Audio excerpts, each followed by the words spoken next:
Search! Grande! Let's go! Palakpak!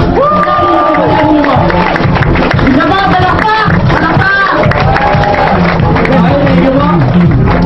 Ano po yan? Ayan, okay. Palakpakan naman po tayo. Okay, ano po pangalan ko?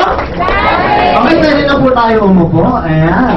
Okay, so simple lang po. Sabi ni Romney kanina, dati akong empleyado. Bakit ako naging employer? Kasi po ako isang undergraduate. Pero tanong, pagka undergraduate ka pa, wala ka ng karapatang yumaman? Hindi. Meron pa rin ba? Oo naman. Okay lang ba ngayon? Dating empleyado, isang undergraduate, milyonaryo na. Yes! Okay, simple lang. Pangalan ng grupo ko, team? Sabi mo nga positive.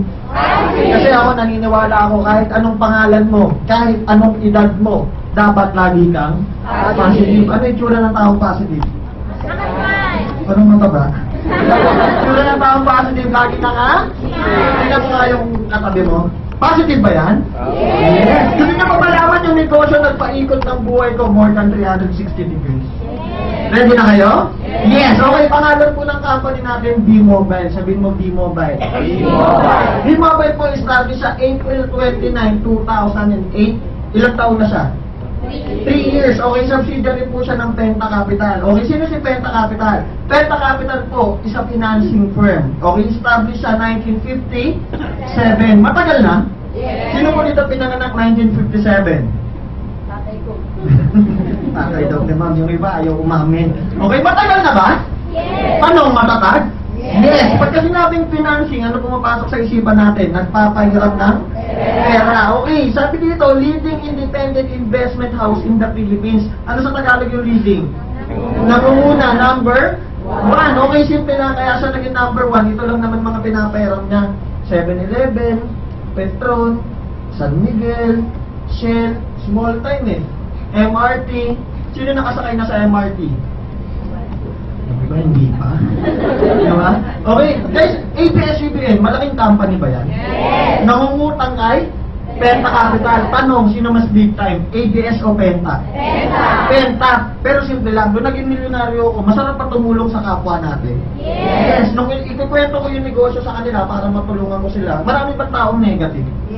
Yes. Sabi ng isang kaibigan, nung pinapakita ko to, John Ray, mayaman na pala yung Penta Capital. Bakit niya pa tinayo yung B-Mobile? Tanong nyo nga rin sa akin, bakit? Bakit? Ganito yung tamang bakit. Bakit? Isa pa. Bakit?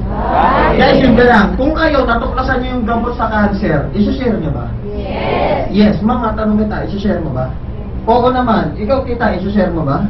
Yes, simple lang po. Si Penta Capital, natuklasan niya yung gamot sa kahirapan. Okay po ba i-share natin sa inyo ngayon? Yes! Okay ba yan? Yes! Pwede mo palakpakan mo naman si Penta Capital mo. Okay. Sabi ni Penta Capital, pag ninegosyo daw tayo, dapat kasama sa basic needs yung produkto natin. Basic needs ng mga tao para mas magkaintindihan tayo. Sino ba yung mga tao? Diba, nag-iisip pa.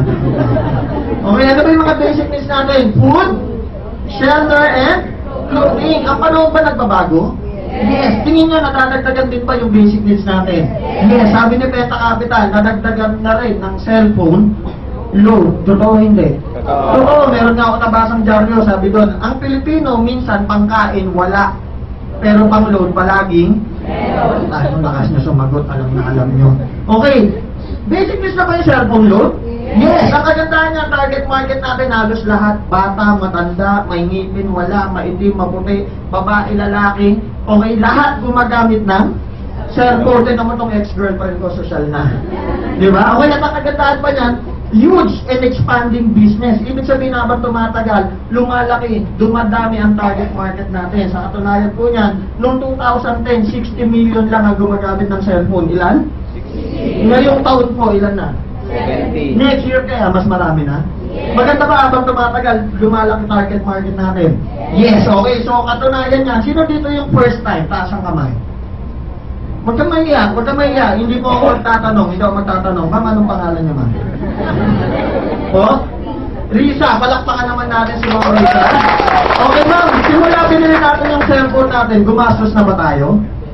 Yes, bakit ba natin binili yung cellphone natin? Para maka-text, para maka-tawag. Pero tanong, pag wala kang load, ma'am, maka-text, makatawag ka ba? Hindi. Eh, ang masakit, every time naglo-load tayo, palabas yung pera sa bulsa natin. Tama po ba? Yes. At ang pinakamasakit na katotohanan, sino kumikita every time nagpapaload ka? Si Smart, Sun, and Globe. Totoo hindi? Totoo. Totoo. Okay lang po ba from now on? Pag naging technopreneur ka, ano tawag sa'yo?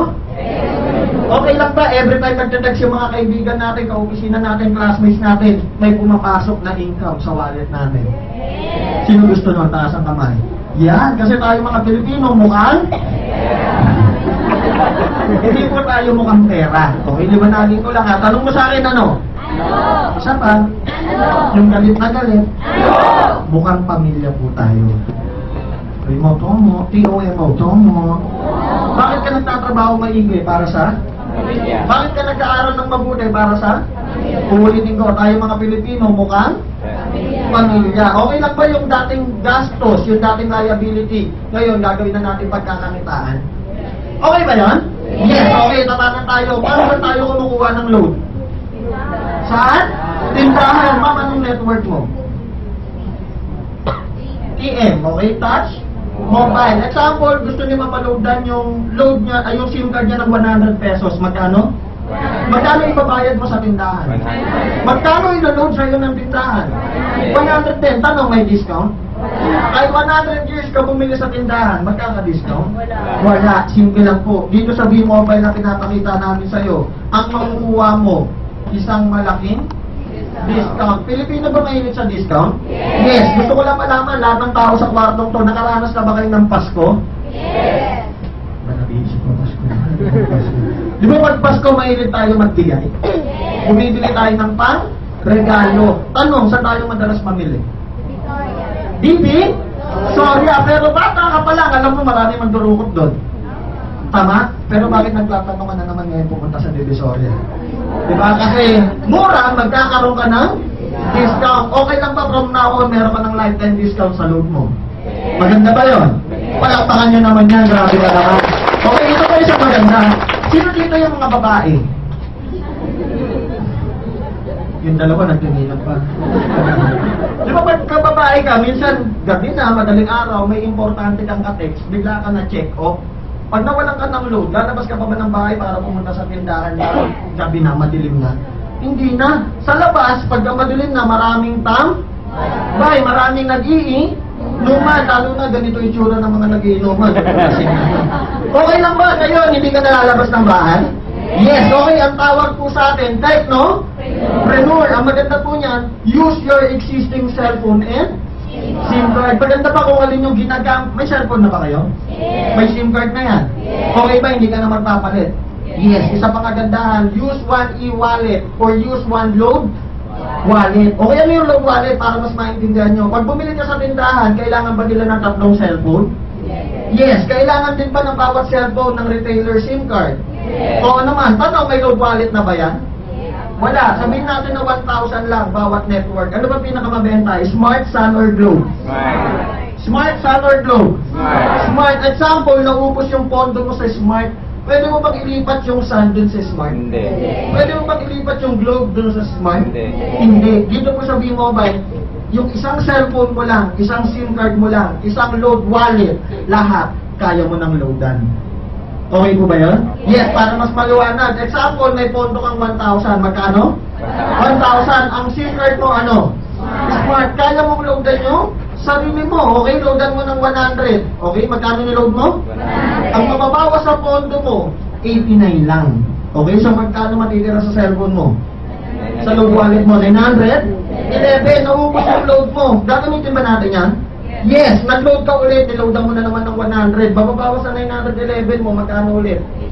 89. Eh, dyan rin, sabi mo kanina, pwede makaload sa lahat ng prepaid products. Paano yun? Pwede pa rin po. Example, kaibigan mo, Globe siya. Ano siya? Globe. Okay, nag-load siya ng 100. Magkano? 100. Smart yung gamit mo, pwede pa rin. Mababawas doon sa 822 mo, 89. Okay? So, magkano natira sa load wallet mo? 700? 33, pero magkano nagamit mo na load? Ano, nag-gets nyo na yung discount? Yes. Nag-gets na ba? Yes. Oo naman, okay. So, savings to more than 300 prepaid products. So, okay, January, ilang percent yung kasi save namin? Pakibasa na? Isa pa?